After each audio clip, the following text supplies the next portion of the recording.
साथियों नमस्कार। खबर छत्तीसगढ़ में आप सभी का स्वागत है। छत्तीसगढ़ में चुनावी सरगर्मियां जोरों पर हैं।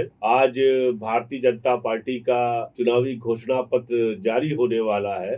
अमित शाह भी यहां पर आए हुए हैं और कांग्रेस पार्टी के राष्ट्रीय अध्यक्ष मल्लिकार्जुन खड़गे भी आ चुके हैं। कांग्रेस पार्टी ने अपना चुनावी घोषणा पत्र अभी जारी नहीं किया है, लेकिन करीब 17 से 18 घोषणाएं कर चुकी है, जिनमें से एक घोषणा बहुत महत्वपूर्ण है कि जब वो आएगी सत्ता में तो केजी से लेकर के पीजी तक फीस माफ होगी। मतलब ये कि जो मेडिकल के स्टूडेंट हैं, इंजीनियरिंग के स्टूडेंट हैं, सभी को फीस की माफी रहेगी।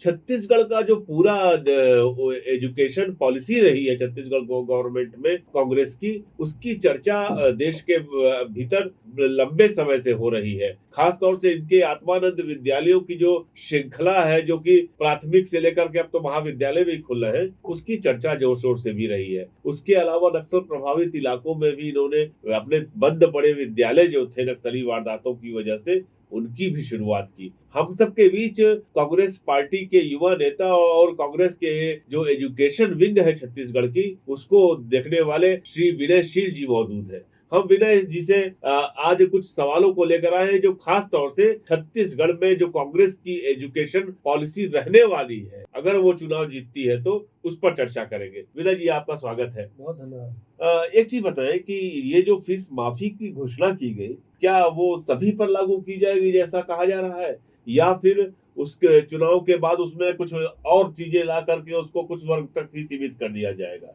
देखिए, नीतिगत तौर पे जो आप पूछ रहे हैं, मुझे लगता है कि ये कांग्रेस पार्टी के द्वारा घोषित किया हुआ एक ऐतिहासिक वादा है।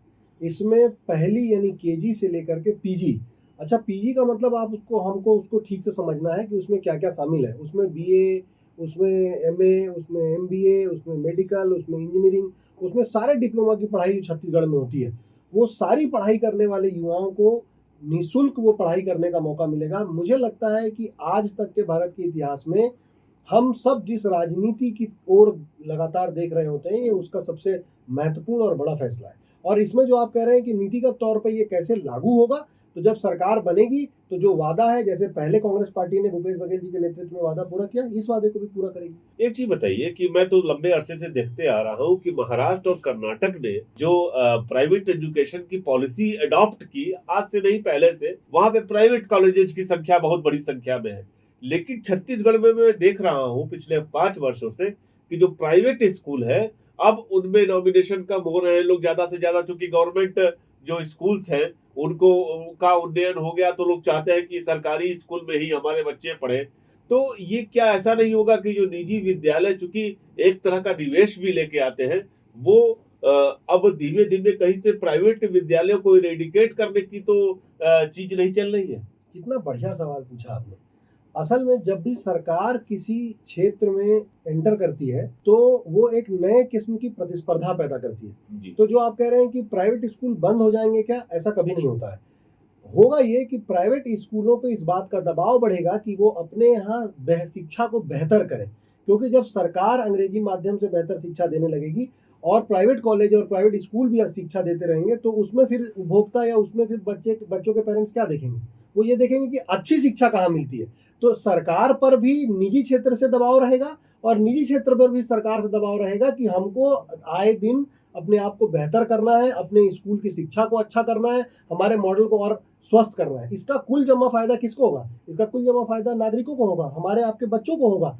तो ये जो आप कह रहे हैं कि प्राइवेट स्कूल इरेडिकेट हो जाएंगे, ऐसा नहीं होगा। इससे निजी स्कूलों पर उनकी गुणवत्ता को बढ़ाने का एक नैतिक दबाव पड़ेगा, जो हम सब के लिए और उन स्कूलों के लिए, हमारे बच्चों के लिए बेहतर होगा। एक चीज बताएं विनय, ये सवाल बार बार खड़ा होता है कि आत्मानंद विद्यालयों की जो सीरीज आपने शुरू की, आपको बता दें दर्शकों कि छत्तीसगढ़ में स्वामी आत्मानंद शासकीय अंग्रेजी माध्यम विद्यालय पहले खुले, उसके बाद फिर हिंदी माध्यम विद्यालय खोले गए, फिर डिग्री कॉलेजेस खोले गए स्वामी आत्मानंद के नाम पे, और फिर अब स्वामी आत्मानंद कोचिंग शुरू की गई है। एक चीज बताइए, आप 5 सालों में सिर्फ 723 विद्यालयों को स्वामी आत्मानंद विद्यालयों में बदल सके। अब प्रियंका गांधी यहाँ पे आती है और वो कहती है कि सभी 6000 सरकारी विद्यालयों को स्वामी आत्मानंद विद्यालयों में बदला जाएगा। एक चीज बताइए, इस पे तो भारी खर्च आएगा, क्योंकि जो हमने सेटअप देखा है स्वामी आत्मानंद का, कि जिस तरह से वहां के लेबोरेटरीज हैं, जहां जिस तरह से उनकी बिल्डिंग्स हैं, वो तो काफी कॉस्टली है। तो 6,000 विद्यालयों का किस राज्य में हुआ कि 6,000 विद्यालय कैसे करेंगे आप फिर 5 साल के लिए ही खाली आ रहे हैं, तो क्या 6,000 विद्यालयों का उन्नयन कर सकेंगे? यही सवाल अवैध जी भूपेश बघेल से तब पूछा गया जब उन्होंने कहा कि मैं किसानों का कर्जा माफ कर दूंगा, और उन्होंने छत्तीसगढ़ में किसानों का 9,000 करोड़ का कर्जा माफ किया और 5 साल की सरकार चला दी। आज आप वही सवाल पूछ रहे हैं शिक्षा के क्षेत्र में कि क्या कांग्रेस पार्टी, जिसकी नीयत और विचारधारा में शिक्षा के बजट को बढ़ाना है और अपने बच्चों को बेहतर शिक्षा देना है, उसके लिए उसके पास पैसा है? तो है, क्योंकि ये हमारी नीति है, यही तो हमारी पॉलिटिक्स है। ये पॉलिटिकल आंसर हुआ। मैं सिर्फ ये पूछ रहा हूँ कि क्या 6,000 विद्यालयों को 5 साल में उनको स्वामी आत्मानंद विद्यालयों के स्तर पे लाके खड़ा करने का वादा आप कर रहे हैं? बिल्कुल कर रहे हैं, और ये वादा बिल्कुल पूरा किया जा सकता है। स्वामी आत्मानंद योजना जो बनाई गई है, इसका इसका इसके केंद्र में क्या है? इसके केंद्र में बेहतर शिक्षा, हमारे बच्चों का भविष्य। तो एक राज्य को क्या बदलना पड़ेगा? केवल उसको अपने खर्च की प्राथमिकताओं को फिर से बदलना पड़ेगा। पहले उसने क्या किया? पहले उसने लोगों के जेब में पैसा दिया। अब लोगों के पास पैसा आ गया तो कह रहे हैं हम आपके बच्चों की शिक्षा अच्छी कर देंगे और आपके स्वास्थ्य का ध्यान रखेंगे। आज के डेट में यदि शिक्षा, स्वास्थ्य और रोजगार यानी आय का कोई सरकार काम कर दे, तो बाकी व्यवस्था तो राज्य के लोग खुद कर लेते हैं। तो जो बात आप मुझसे पूछ रहे हैं, वो असल में खर्च की प्राथमिकता को बदलने का है, जिसके लिए कांग्रेस पार्टी राष्ट्रीय स्तर पर राहुल गांधी जी, मल्लिकार्जुन खड़गे जी के नेतृत्व में और राज्य के स्तर पर भूपेश बघेल जी के नेतृत्व में तैयार है। ये हमारी विचारधारा का हिस्सा है। एक बात छात्र लगातार पूछ रहे हैं, पूछ तो देश भर के छात्र रहे हैं, लेकिन छत्तीसगढ़ की सरकार, चूंकि 5 साल आपकी सरकार थी और अभी फिर चुनाव के बाद आप आने का दावा कर रहे हैं, तो इसलिए आपसे पूछना लाजमी है, क्या छात्र संघ के चुनाव कराए जाएंगे? क्योंकि छात्र राजनीति ही एक वक्त ऐसा था जब देश की भावी राजनीति की दिशा तय करती थी, लेकिन जब से छात्र संघ के चुनाव खत्म हुए, ये पूरे जितने भी डिग्री कॉलेज यूनिवर्सिटीज हैं, वो वहां पर अराजकता हो गई पूरी तरह से, ब्यूरोक्रेसी की, टीचर्स की, अध्यापकों की। आपको क्या लगता है, छात्र संघ चुनाव शुरू कराएंगे क्या? बिल्कुल, माननीय मुख्यमंत्री भूपेश बघेल जी ने तो इसके लिए वादा कर ही दिया है, कह ही चुके हैं कि हमारी नई सरकार बनेगी और उसके बाद हम छात्र संघ के चुनाव शुरू करवाएंगे। वो इसलिए भी कराना चाहिए क्योंकि छात्र संघ से जो लोग छात्रों के मुद्दों से आवाज उठाते हुए, लड़ते हुए राजनीति में आते हैं, एक्टिविज्म के जरिए राजनीति में आते हैं, उनकी समझ बेहतर होती है। तो माननीय मुख्यमंत्री जी ने कहा है और छात्र संघ के चुनाव होंगे छत्तीसगढ़ में। ये बड़ी बात है। ये आपको बता दें दर्शकों की, अब जैसा कि विनयशील भी बता रहे हैं और मुख्यमंत्री की ओर से बता रहे हैं कि छात्र संघ चुनाव छत्तीसगढ़ में कराए जाएंगे। एक बड़ा मुद्दा विनयशील रोजगार परक शिक्षा का है, क्योंकि अब ये भारी संख्या में महाविद्यालय खोल लिए जाए, आत्मानंद विद्यालय खोल लिया जाए, अंग्रेजी माध्यम विद्यालय खोल लिया जाए, लेकिन इस बात की सच्चाई है कि छत्तीसगढ़ में रोजगार परक जो कॉलेजेज होने चाहिए, एजुकेशन देने वाले, इंजीनियरिंग के भी हो सकते हैं और आईटीआईज भी, उनकी संख्या थोड़ी कम है। उसके लिए क्या करने जा रहे हैं आप लोग? नहीं, उसकी संख्या कम है, आप कह रहे हैं रोजगार परक, जबकि छत्तीसगढ़ में बेरोजगारी दर आपको पता है 0.1% है। वो केंद्र सरकार की जो एजेंसी है उसके आंकड़ों के तहत है। मुझे लगता है कि जो कोर्स का डेवलपमेंट है, जिसके बारे में आप पूछ रहे हैं कि जब वो पढ़ के निकलेगा तो उसको रोजगार मिले, इसके लिए किसी भी सरकार को सतत प्रयास करना पड़ेगा, क्योंकि हर थोड़े समय के बाद टेक्नोलॉजी या रोजगार का तरीका बदल जाता है। मैं आपको बीच में टोकूंगा। छत्तीसगढ़ में 74% आबादी किसानों ग्रामीणों की है, और यह बात से आप सहमत होंगे कि छत्तीसगढ़ में एग्रीकल्चर एजुकेशन के लिए तमाम संभावनाएं हैं। जो आप 0.1% आप बेरोजगारी दर की बात कर रहे हैं, दरअसल उसमें एग्रीकल्चर के से जो रोजगार जिन लोगों को मिलता है उसकी बड़ी भूमिका है। आपको नहीं लगता है कि छत्तीसगढ़ में एग्रीकल्चर एजुकेशन जो है वो उसको बढ़ चढ़ करके उसको बढ़ावा देना चाहिए? नहीं, बिल्कुल बढ़ावा देना चाहिए। और आप जो कह रहे हैं वो नीतियों का क्रम है। जब आप एजुकेशन में या जब आप पॉलिसी में एग्रीकल्चर पे काम कर रहे हैं, तो एजुकेशन में भी एग्रीकल्चर पे आएंगे। जैसे हमारे यहाँ जितने कृषि महाविद्यालय हैं या कृषि से संबंधित कोर्स हैं, इस बार जब मुख्यमंत्री जी ने युवा भेंट मुलाकात की, वहाँ युवाओं ने भी इसकी मांग की है। तो जैसे ही नई सरकार बनेगी, आप देखेंगे जो पूरी सवाल आप पूछ रहे हैं, छत्तीसगढ़ में भूपेश बघेल की सरकार के केंद्र में 3 चीजें प्रमुखता से होंगी। वो है आय और रोजगार, शिक्षा और स्वास्थ्य। मतलब भूपेश बघेल की राजनीति के 3 आधार, शिक्षा, स्वास्थ्य, रोजगार। हम उस तरफ जा रहे हैं। आपको बता दें दर्शकों कि भूपेश बघेल वह मुख्यमंत्री रहे हैं जिन्होंने अभी साल भर पहले बच्चों के लिए जो बजट होता है, वार्षिक बजट प्रस्तुत होता है, बच्चों के लिए अलग से बजट प्रस्तुत किया था। एक विनयशील सवाल बहुत जरूरी उठता है, बस्तर और सरगुजा के तमाम दुर्गम, चूंकि छत्तीसगढ़ में आदिवासी इलाके हैं, अबुझमाड़ है यहाँ पे, जिसको बुझा नहीं जा सकता, तमाम इलाकों में बच्चे स्कूलों तक इसलिए नहीं पहुंच पाते कि दुर्गम रास्ते हैं, बरसाती नाले उनका रास्ता दोनों रोक देते हैं।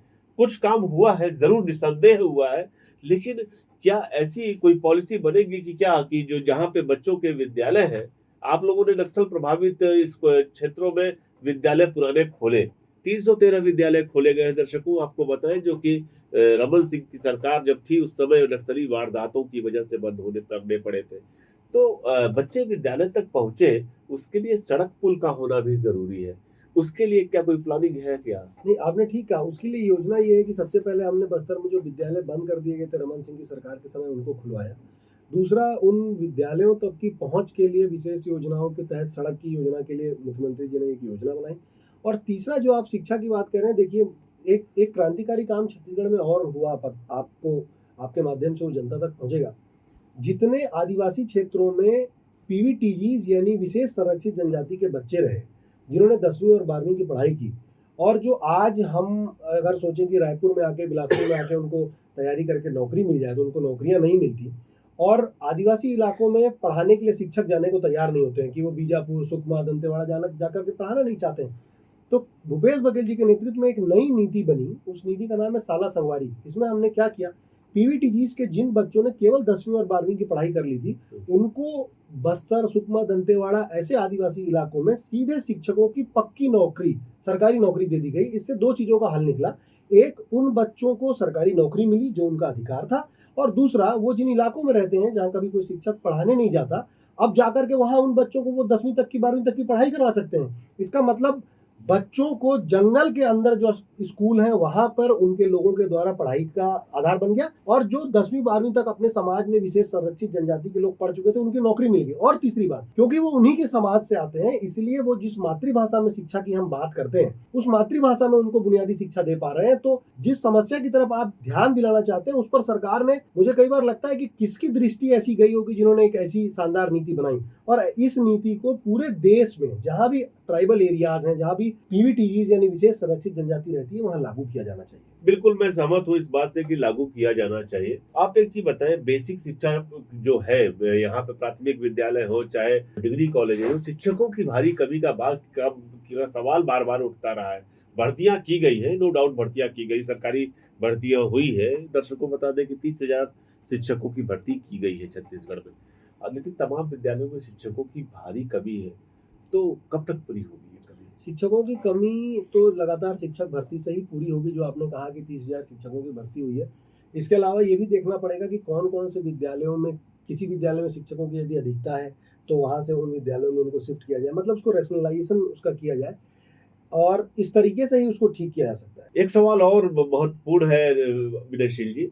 दर्शकों आपको बताएं कि प्रधानमंत्री मोदी जो है वो कल छत्तीसगढ़ में थे, और अपनी चुनावी सभा में उन्होंने कहा कि हम मेडिकल इंजीनियरिंग की पढ़ाई हिंदी में करा रहे हैं। छत्तीसगढ़ के लोगों को छत्तीसगढ़ी में तमाम चीजों की पढ़ाई कराई जाएगी। एक बात बताएं विनय, यह कैसे संभव है कि आप इंजीनियरिंग मेडिकल की पढ़ाई हिंदी में कर लें, और तमाम, जबकि दुनिया तो साइंस के सब्जेक्ट्स हो या फिर मेडिकल साइंस के हो, इंजीनियरिंग के हो, वो तो अंग्रेजी में पढ़ती आई है। हिंदी भाषा में पढ़ने वाले भी हिंदी भाषा भी जरूरी है। तो फिर ये जो नरेंद्र मोदी छत्तीसगढ़ में छत्तीसगढ़ी में पढ़ाने की बात कर रहे हैं, उसको आप कैसे देखते हैं? इस बात को समझने के लिए आपको नरेंद्र मोदी और भूपेश बघेल जी के विजन को समझना पड़ेगा। भूपेश बघेल जी कह रहे हैं कि हम प्राथमिक शिक्षा अपने बच्चों को उनकी मातृभाषा में देंगे, यानी 1ली से 5वीं तक अगर वो मैदानी भाग का है तो छत्तीसगढ़ी में पढ़ ले, आदिवासी इलाके में आता तो हल्बी, गोंडी और कुड़ुक में पढ़ाई करे, ताकि उसकी समझ और उसके सीखने की दर में तेजी आए और वो एक अच्छे तरीके से शिक्षा ले सके। नरेंद्र मोदी बिल्कुल उल्टी बात कह रहे हैं। नरेंद्र मोदी कह रहे हैं कि पढ़ लिख के बड़ा हो गया है और वो इंजीनियरिंग और मेडिकल की पढ़ाई हिंदी में करेगा। इसका मतलब वो छत्तीसगढ़ के युवाओं के भविष्य को बर्बाद करना चाहते हैं। आपने आज तक एजुकेशन मॉडल पे जितनी बातें सुनी होंगी आवेश जी, उसके बुनियाद में क्या है कि प्राइमरी एजुकेशन अपनी मातृभाषा में होना चाहिए। ये भूपेश बघेल जी की नीति होता भी रहा है। ये भूपेश बघेल जी की नीति है छत्तीसगढ़ के लिए भी। लेकिन जैसे जैसे आप बड़े होंगे तो आप कौन सा विषय लेंगे और किस भाषा में पढ़ेंगे, ये उस पर तय करता है कि उस समय की दुनिया में किसकी ज्यादा स्वीकार्यता है, किस भाषा में ज्यादा नौकरियां हैं, किस भाषा में आप ज्यादा वैज्ञानिक तथ्यों तक पहुंचेंगे, किस भाषा में आप ज्यादा दुनिया के साथ जुड़ पाएंगे। तो आपका नरेंद्र मोदी की जो नीति है वो छत्तीसगढ़ के न सिर्फ भारत के युवाओं को बर्बाद करने की नीति है, कि बड़े हो जाओ, पढ़ लिख लो, सीख लो और जाके सीधा आप मेडिकल और इंजीनियरिंग हिंदी में करने में आओ, ताकि तुम्हारी जॉब की जितनी अपॉर्चुनिटी है, ताकि तुम्हारी सीखने की जितनी अपॉर्चुनिटी है, ताकि तुम्हारा वैश्विक समाज से जो जुड़ने की अपॉर्चुनिटी सब खत्म हो जाए। बल्कि इसके उल्टे हमारी छत्तीसगढ़ की माननीय मुख्यमंत्री भूपेश बघेल जी की नीति जो है कि प्राइमरी एजुकेशन छत्तीसगढ़ी, गोंडी, हल्बी, कुड़ुक में करेंगे और जैसे जैसे बच्चा बड़ा होता जाएगा उसको आज की भाषा में वो अंग्रेजी भी सीखेगा, वो हिंदी जानेगा ही जानेगा। अगर उसको लगता है कि नौकरी की भाषा जर्मन है तो जर्मन भी सीखेगा, लगता है कि हिब्रू है तो हिब्रू भी सीखेगा। उस समय उसके ऊपर दबाव नहीं है, उस समय वो समय, समाज और रोजगार के हिसाब से फैसले करेगा। तो नरेंद्र मोदी का छत्तीसगढ़ में आकर के ये कहना भयावह और डरावना है।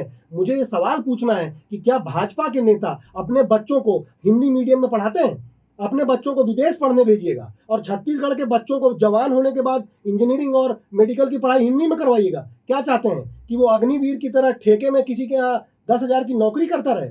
ये नीतियों का अंतर है आवेश जी। यह बात बिल्कुल सच है। अब देखिए, इंजीनियरिंग की और मेडिकल साइंस की जो वोकैबुलरी है उसको तो आप हिंदी में वैसे शब्द आप पढ़ ही नहीं सकते। आपसे अगर हम कहें कि आप प्रतिष्ठम्भ और प्रतिकार्यता के बारे में क्या जानते हैं, तो आप दर्शकों, आप लोगों ने भी ये शब्द शायद ही कभी सुने होंगे। आपने मेडिकल साइंस में अगर हम कहें कि अलिंद होता है, दायां अलिंद, बायां अलिंद, श्वसन संकुचन, तो आप क्या समझेंगे? तो दरअसल जिस भाषा में सर्वाधिक ज्ञान उपलब्ध हो उसमें पढ़ाई की जानी चाहिए, ये सच्चाई है। एक बात बताएं, यही बात राहुल गांधी ने भी कही थी, जो आप बात अभी कह रहे थे कि राहुल गांधी ने आके कहा था कि नरेंद्र मोदी नहीं चाहते कि छत्तीसगढ़ के जो बच्चे हैं वो अंग्रेजी भाषा में भी पढ़े, वो देश दुनिया के बारे में ज्यादा से ज्यादा जाने। आपको क्या लगता है, यह जो एजुकेशन मॉडल है, पहली बार मैं दर्शकों देख रहा हूं कि छत्तीसगढ़ में चुनावी मुद्दों में शामिल है एजुकेशन मॉडल। बाकायदे आत्मानंद विद्यालयों की चर्चा मंच से हो रही है।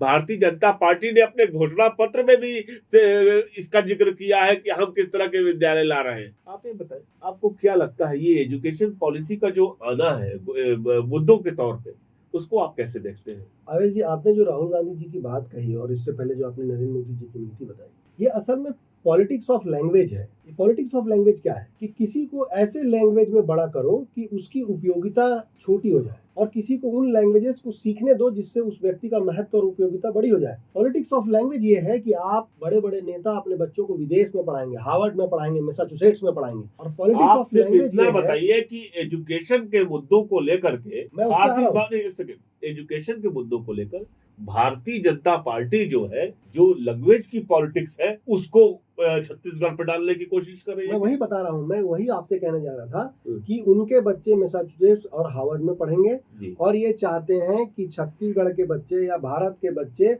किसी ऐसी गुमनाम कॉलेज में पढ़ के बड़े हो जाएं जहां से ना कुछ सीख पाए ना उनका व्यक्तित्व बन पाए। अब इसमें एक पॉलिटिक्स और छुपी है। वो कहेंगे कि क्या मैं हिंदी का विरोध कर रहा हूँ? नहीं, मैं हिंदी का विरोध नहीं कर रहा हूँ। मैंने आपसे बार बार कहा कि कांग्रेस पार्टी, माननीय मुख्यमंत्री भूपेश बघेल, राहुल गांधी जी या दुनिया का कोई एजुकेशनिस्ट या भाषा विज्ञानी, वो एक ही बात कहता है, प्राथमिक शिक्षा अपनी भाषा में और बड़े होने पर वो सारी भाषाओं को सीखने का स्कोप मिलना चाहिए जिससे उसकी जिंदगी, उसका रोजगार, उसका आय बेहतर हो। भारतीय जनता पार्टी इसका उल्टा कर रही है, उसकी उल्टी बात कर रही है, जो छत्तीसगढ़ के युवाओं को भीड़ में, फॉलोअर में और 2 रुपए के ट्रोल में बदलने की नीति के पीछे छुपा हुआ षड्यंत्र है। आपका विनयशील बहुत बहुत धन्यवाद। दर्शकों, आज बात की हमने शिक्षा पर, जो एक मुद्दे के तौर पर पहली बार किसी चुनाव में, विधानसभा के चुनाव में दिख रही है। छत्तीसगढ़ का चुनाव इस दृष्टिकोण से महत्वपूर्ण है कि कांग्रेस और भारतीय जनता पार्टी दोनों शिक्षा के मुद्दे पर लेकर के तमाम अपनी घोषणाएं लेकर के आई है। लेकिन यह सच है कि आने वाले दिनों में जब चुनाव हो जाएंगे तब देखा जाएगा कि किसने कितने कारगर ढंग से उन जो वादे किए थे एजुकेशन को लेकर के, छात्रों को लेकर के, बच्चों को लेकर के, उसका इम्प्लीमेंटेशन किया है। आपका शुक्रिया विनयशील। फिर मिलते हैं दर्शकों, धन्यवाद।